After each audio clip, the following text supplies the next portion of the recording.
Hello everyone, magandang buhay sa lahat. Welcome na welcome po kayo dito sa aking Mathematics Tagalog tutorial. Sa video na ito ay papaliwanag ko sa inyo on how to find the equation of a line given 2 points. So paano nga po ba mag-determine ng equation of a line kapag ang given po ay 2 points? I am going to present different examples. Find the equation of a line in standard form. Sa number 1 po, ang given all are positive. O kaya ay yung point 1 and point 2 are both positive. For number 2, point 1, negative, positive, and then yung point 2 natin ay 0, 0. And then, for number 3, point 1 and point 2, pareho pong may negative. At for number 4 example, ay may 0, may negative, then both negative. So how are we going to determine the equation of a line given these 2 points? And we are going to write the equation in standard form. Ax plus by is equal to c. Okay, to find the equation of a line given 2 points, we're going to use the formula two-point form. At ano po yung two-point form formula? Ito po yun. So we have y minus y sub 1 divided by x minus x sub 1 is equal to y sub 2 minus y sub 1 divided by x sub 2 minus x sub 1. So medyo marami pong given na x and y po dito sa ating form or dito sa ating formula. So, ano po yung ibig sabihin ng different variables there? So, ang given po natin ay 2 points, then we have point 1 and we have point 2. So, sa point 1, ang nakalagay po sa ordered pair ay x sub 1, y sub 1. At sa point 2 naman ay x sub 2, y sub 2. Kaya po dito sa ating equation or formula, meron pong y sub 1, y sub 2, meron pong x sub 1, x sub 2.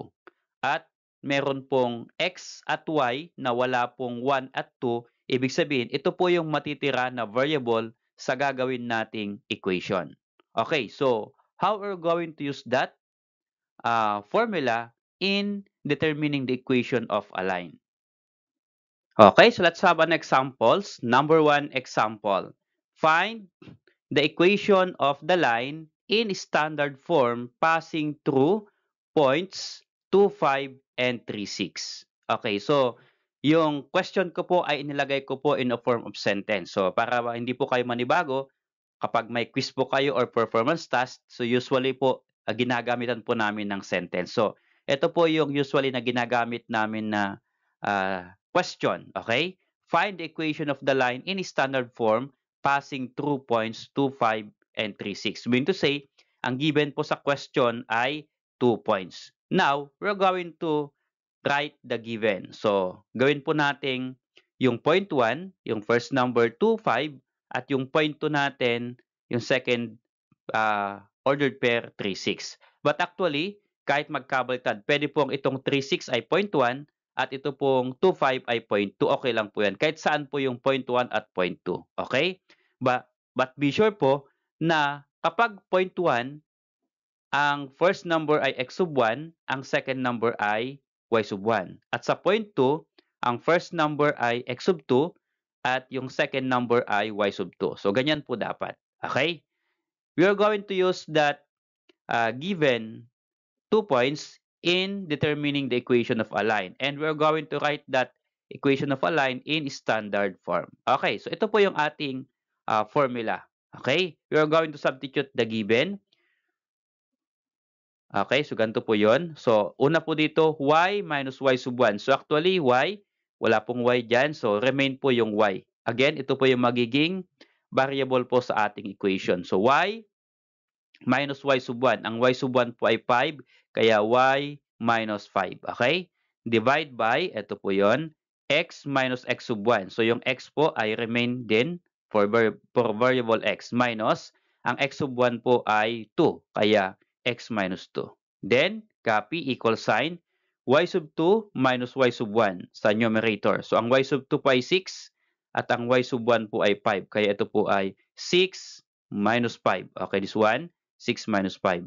And then sa denominator, x sub 2 minus x sub 1. So ito po yung x sub 2, 3, x sub 1, 2. So 3 minus 2 din sa denominator. Okay, 3 minus 2. And then, after substitution method, we are going to simplify the equation. Okay, paano po kaya natin i-simplify and write it in standard form? Okay, so dito natin lagay sa taas. So this become, ito po, remain po natin ito, y minus 5,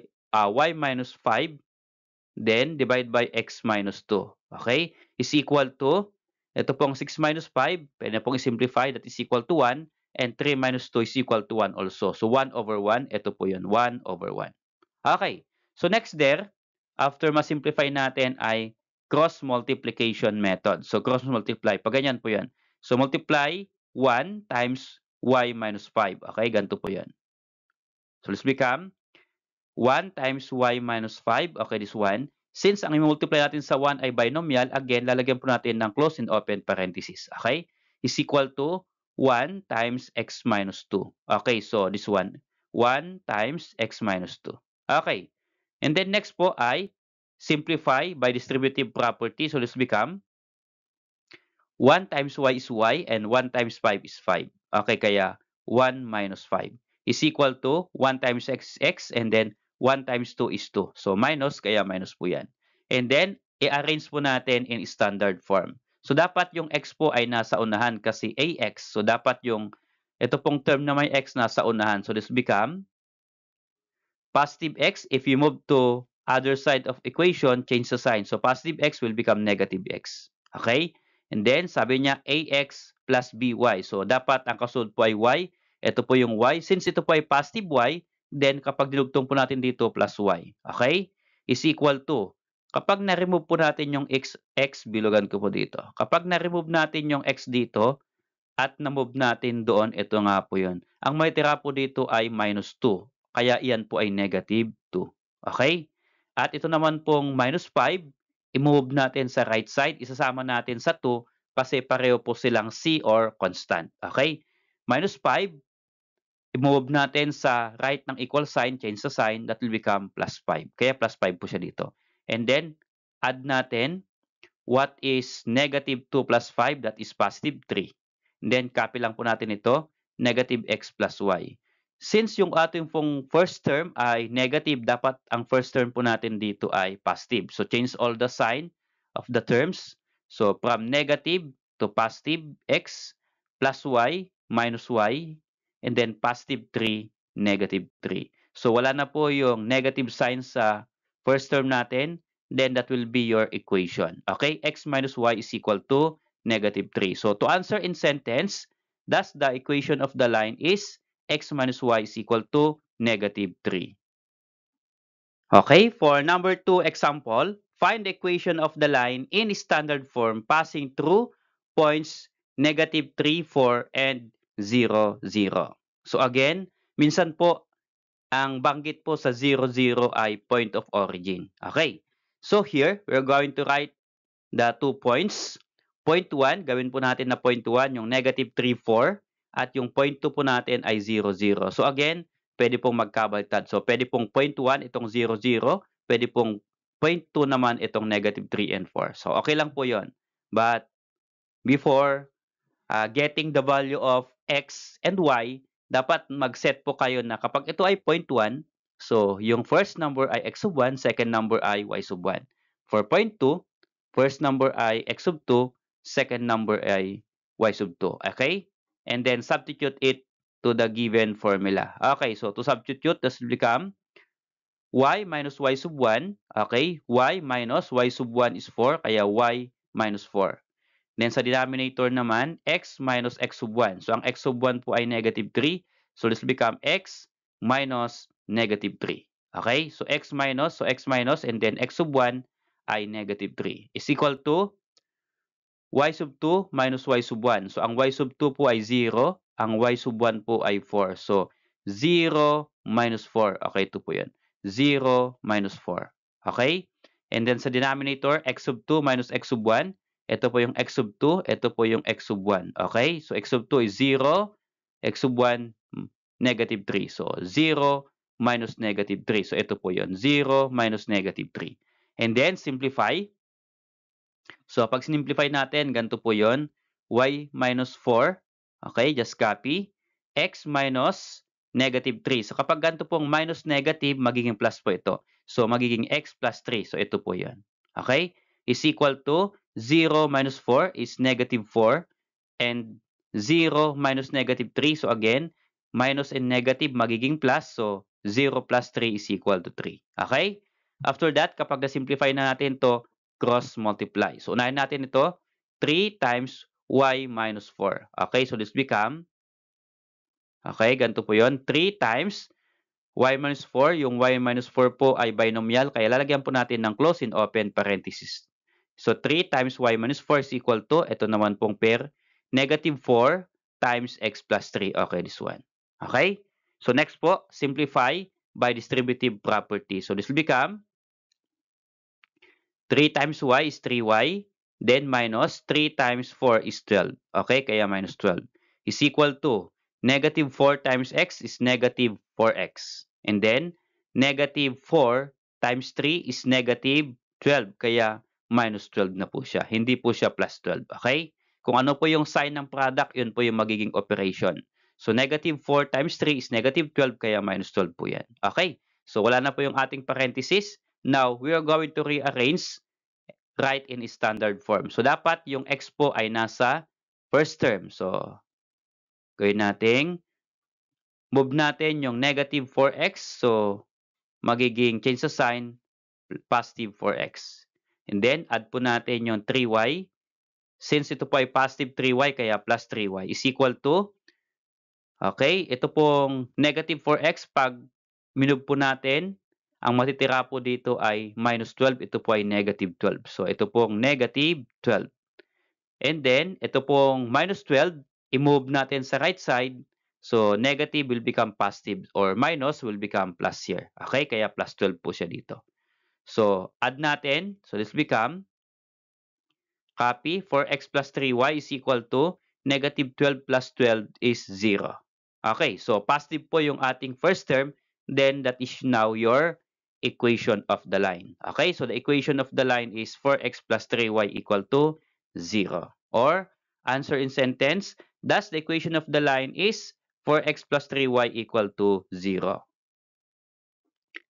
For number 3 example, find the equation of the line in standard form passing through points negative 1, 0, and 2, negative 5. Okay? We write the given. For point 1, gawin nating negative 1, 0, and for point 2, itong 2, negative 5. So notice here sa ating given ordered pairs ay pareho pong may negative. Okay, so how are we going to determine the equation of the line using that points? For point 1, x sub 1, y sub 1. For point 2, x sub 2, y sub 2. Okay, so substitute natin sa ating formula. So this will become y minus y sub 1, ang y sub 1 po ay 0, kaya y minus 0. Okay? Divide by x minus x sub 1. So yung x po natin ay remain siya, copy. And then yung x sub 1 po ay negative 1, kaya x minus negative 1.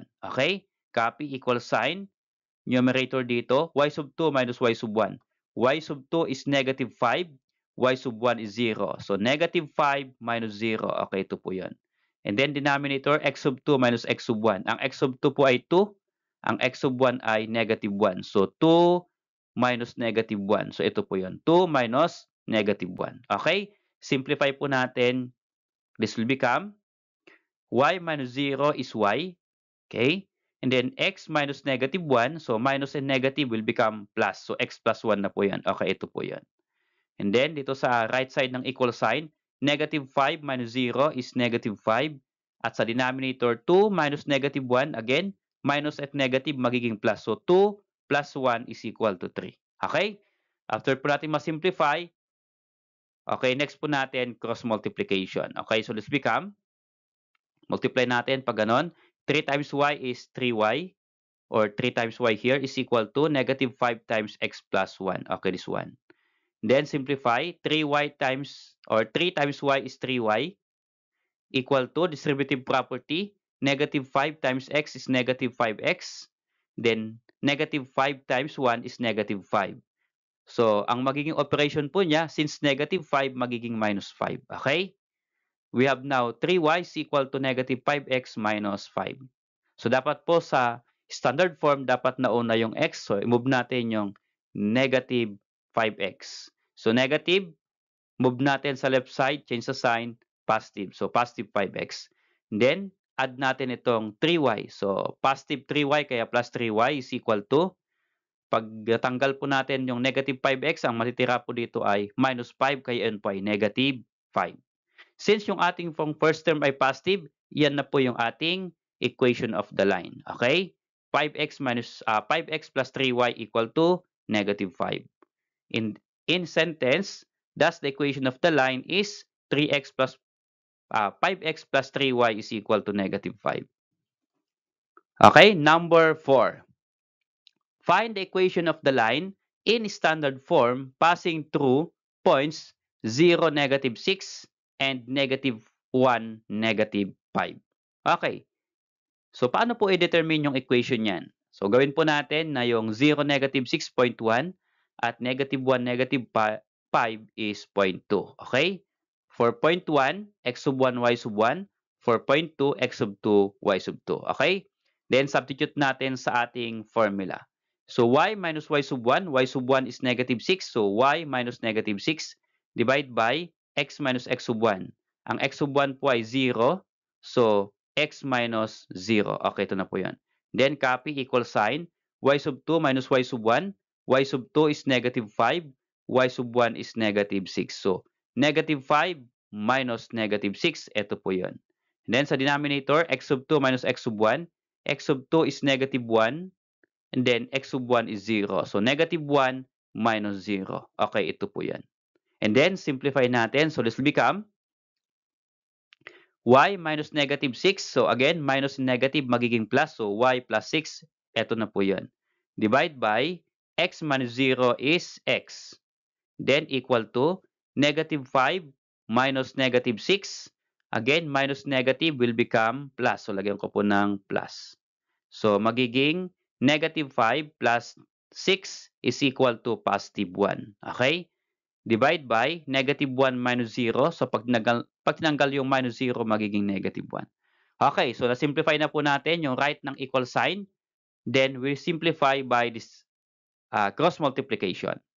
So, here, multiply natin negative 1 times y plus 6. Okay, this one, negative 1 times y plus 6 is equal to 1 times x here.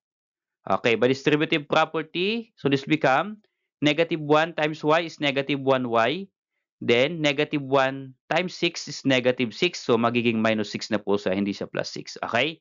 Is equal to 1 times x is 1x or pwedeng x na lang po yan. Okay, so here, dapat po yung x natin nasa unahan. So, this will become positive x will become negative x. So, negative x, since ito po ay negative 1y, kapag nugtong po natin, minus 1y. Okay. Yung 1, pwede pong i-remove yan. Okay? Pwede pong minus y lang. Is equal to, i-move natin yung negative 6 sa right side kasi constant siya. So, minus 6, so negative 6. Then, move natin, change the sign, positive 6. Kaya positive 6 po siya dito. Okay? Since yung first term po natin ay negative, change the sign or change all the sign to make it positive. So, from negative x, positive x, minus y will become plus y is equal to positive 6 will become negative 6. Okay? So, yan na po yung equation of the line that we determine. Thus, the equation of the line is x plus y is equal to negative 6. To end up the lesson, let's have this activity. Let's see how we master or how you master the lesson. Okay? Find the equation of the line given 2 points. So number 1 question, find the equation of the line in standard form passing through points 0, 7 and negative 2, 8. At sa number 2 naman, ang given 2 points ay 0, 0 and negative 6, negative 9. Okay? Pwede po ninyong i-post yung video na ito. Try to answer, determine the equation of the line. At kapag mayroon na po kayong sagot, baka pwede naman pong i-share sa amin by just typing your answer in the comment section below. Okay? Salamat sa panonood mga anak. I hope that you learn how to determine the equation of a line given 2 points. So see you on my next video lesson.